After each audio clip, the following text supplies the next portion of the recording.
with a rock during a live broadcast. And I know some of the guys, they went after some of the Fox News guys. In school. Yeah. Yeah. Well, because they don't like the coverage that Fox and CNN give them. Now it's starting to get pretty violent. You see a lot of people running around. And once again, Jakari ran off.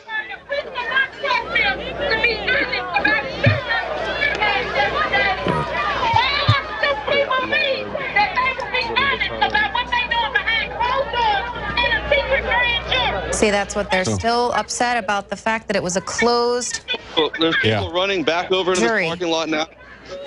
I don't know what's going on. There's a lot of people. I hear somebody. I hear some lady screaming in the background. I could hear grand jury. Did you hear what she had to say, or can you get any closer to that, Joe? She said that no good can come from a secret grand jury meeting. Right. That's what we've been saying. She says this evidence needs to be brought forth and let everyone look at it and make a sound decision. She said there's something wrong with a secret grand jury, and that needs to be dealt with. Right. What's the problem with bringing it to trial? That's the thing we've been saying from all night, Joe, and that is the fact that we always see the government investigating itself. They do it in secret.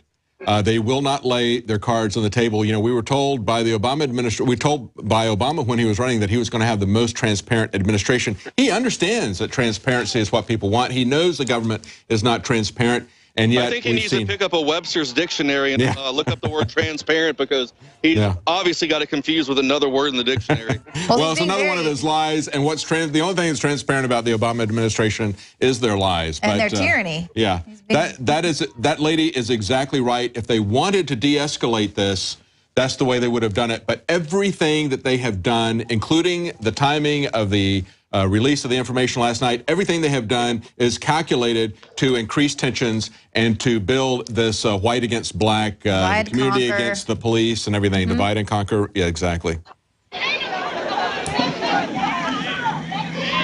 Yeah. Okay, so you're into the crowd now, is that? I'm on the side. I'm looking at your feed over here. The car is. Yeah, we see that it looks like the police there have pushed into the crowd. I can't see. They're starting to push people back now. I was turned around looking at now they're on the other side of the road. It looks like they're going to be making some arrests. So they're blockading the street now? Okay, now we're looking at this. Yes. We're looking at an aerial feed from the local Fox, and you can see the crowd movements there if you're watching this broadcast. And again, if you're watching this on YouTube, please don't forget to subscribe to the Alex Jones channel if you're not a subscriber. If you're not a subscriber to Prison Planet TV, please consider subscribing and supporting our operation. You'll be able to see our nightly news broadcasts every night of the week at 7 p.m. Monday through Friday. You'll also have access to all of Alex Jones's documentaries, and you can share that live with up to 20 family or friends. Okay, so what's going on now, Joe? They are pushing. There's a lot of police are pushing into the crowd across the street. And now there's still police in the middle of the road blocking both sides of the road. Were they do what now? Were they headed for whomever it seemed threw something into the grass there that caught on fire? I'm assuming. Rob I'm assuming because I saw something fly through the air, and then that's when I looked over in the grass area on the police department side and saw a little fire lit, and that was right where there was a large wall. A police officer standing anyways. Rob just said it looks like they're setting up a perimeter to go in and get somebody. So they just brought somebody out. Yeah, so yeah, they set up a perimeter on either side to keep people from coming to the back of the cops and outflanking them, and then they went in and grabbed somebody. Rob, whether or not this person did anything or not, we don't know. But he could be one of the ones. You can see somebody. They've got somebody down. Yeah, there's big. Can you see what I'm pointing at? Yeah. Yeah, we're going to it right now. Yeah. Yeah, there's somebody back there on the ground. They brought somebody back behind the National Guard, and they're putting those zip tie handcuffs on her. Are they beating him? There's like no, they're putting zip ties on her hands, and they got her sitting down on the ground now. I can't tell how many people they have. Looks like a couple people on the ground. I can't take my eyes off of what's behind me for too long. Aerial shot. Right. They're starting to drag more people in. Okay, and the aerial shot you can see the movement's a little bit better from an aerial point of view. Looks like they got some more people. Police are on the right side of the screen pulling back, and then you got the protesters on the left side. Watch out. Okay. Excuse me. Did that go out, Rob? Or you? Excuse me. Yeah, that went out. That went out. Jakari just got somebody getting arrested, getting pulled behind the line.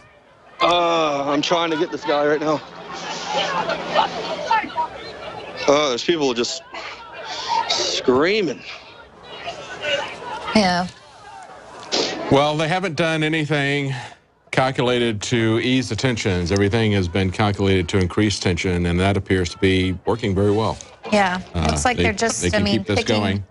One criminal, or, you know, what they would call a criminal element there in the crowd. They're not attacking the entire crowd with the tear gas instantly. So far it seems they're just kind of pulling a few of the agitators. I mean, from what we can see a world away. It's like a pot of boiling water. It's just about to bubble over. Yep, you can really see the tension. Now the people are starting to chant, "Whose street? Our streets," and the police officer's face. So this is a live feed from our reporters in Ferguson, Missouri. We have a tense standoff right now between the police and demonstrators. They've just arrested a few people, pull them out of the crowd as Joe reported. Joe Biggs reported from there. There's been a couple of small things thrown. There was a fire at one point that got put out, but then the police moved in and have arrested a selected few people. But there's a very tense situation there. So far, nothing like last night. We haven't seen any tear gassing by the police. We haven't heard shots fired or looks like anything's been shot. Is that correct, Joe? Whoa, something's about to happen. People are starting to move quick. Now it's starting to happen. Okay. Whenever people start running. Yeah. See, I don't think these guys are going to use gas. It's when the MRAPs roll up in those armored vehicles and they get out and they start walking in between the vehicles stacked, using the vehicle in front and behind them as cover. That's when those guys come out with those grenade launchers with the gas rounds and start shooting those out into the crowd. I don't think these guys will do that. Okay. Quite frankly, I don't see any. Oh, another bottle just got thrown. Whoa. Yeah, because the water bottle was what they said started it all the last time. Well, that's what happened back in August. Right. Yeah, that's what happened back in August. I was sitting on the ground talking to it was actually that lady, I think her name's Janelle or something. She's one of the local senators. And she was sitting out there on the ground talking, and I was speaking with her. And then all of a sudden, a bottle flew right over my head and hit right at the feet of the police officers. And that was the first time, you know, really during the daylight that you saw things escalate out of control. Right, and here is something. Everything here has been staying at the dark time. You know, at nighttime, that's when everything starts to go to hell. Yep. Well, of course, that's why they released the decision then, evidently. Right, because it's much easier to control a crowd in the dark. Yeah. Yeah. Well, and I think a lot of these people who want to do something on the other side as well, some of the looters, they love the cover of darkness as well. They aren't going to want to, even they might be a little bit more reluctant to get involved in looting and arson in broad daylight. But this is a lot like Obama's transparency. Yeah. Yeah, exactly. Yeah. They've kept this whole process in the dark through the grand jury, and then they released the, everything is in the dark.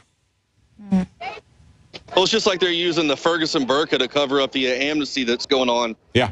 Ferguson burqa. You turn on the news and you're like, oh, where's the amnesty at? Oh, I can't see it. It's covered up by Ferguson everywhere. So, you know, while these huge issues are going on with the government, you've got this going on as well.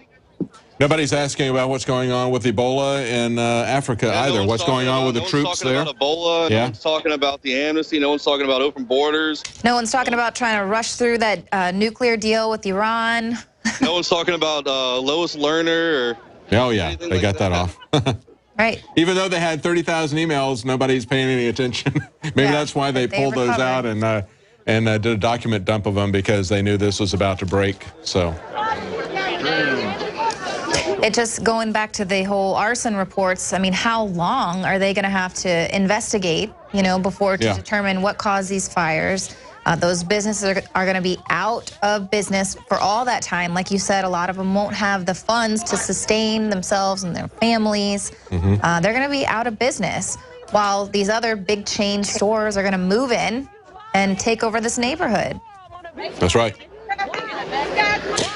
Joe? The police have now pretty much made a large rectangle type shape, and they're keeping the middle of them. There's no one behind them, and they've basically set up this large perimeter where everyone's around them, surrounded. So they're like right in the middle of this large, for the most part, pretty angry crowd.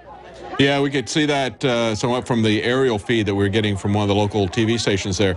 Hey, Joe, I wanted to tell you, when we were talking to Ken Moran, the firefighter, when you were off of the air, he said, and he made a very good point, he said every one of these fires that happen in the area, including even the vehicle fires, he said every one of those are a separate arson event, and they have to file paperwork on that. And because of the suspicious nature of that warehouse that was on fire and the shots that were being fired at that, he suggested it would be a really good idea for you guys to request an arson report about that specific incident. Just a heads up.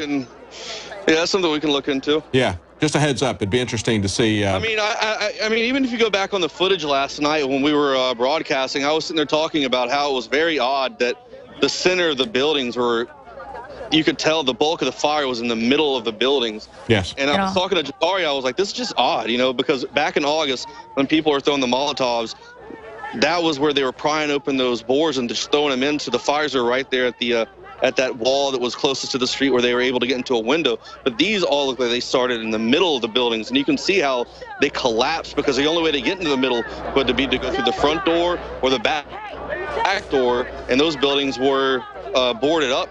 So someone had to have gotten there without any problem whatsoever to be able to do something like that. Right, very peculiar. And what Ken Moran said, he's a veteran firefighter, he's been a fire chief, he said that when they do these arson reports, it's not going to be cause of fire, a riot. They have to be very specific. So the interesting part is going to be in the details of that, as well as why they did not do anything to protect the firemen that were trying to respond and put that out.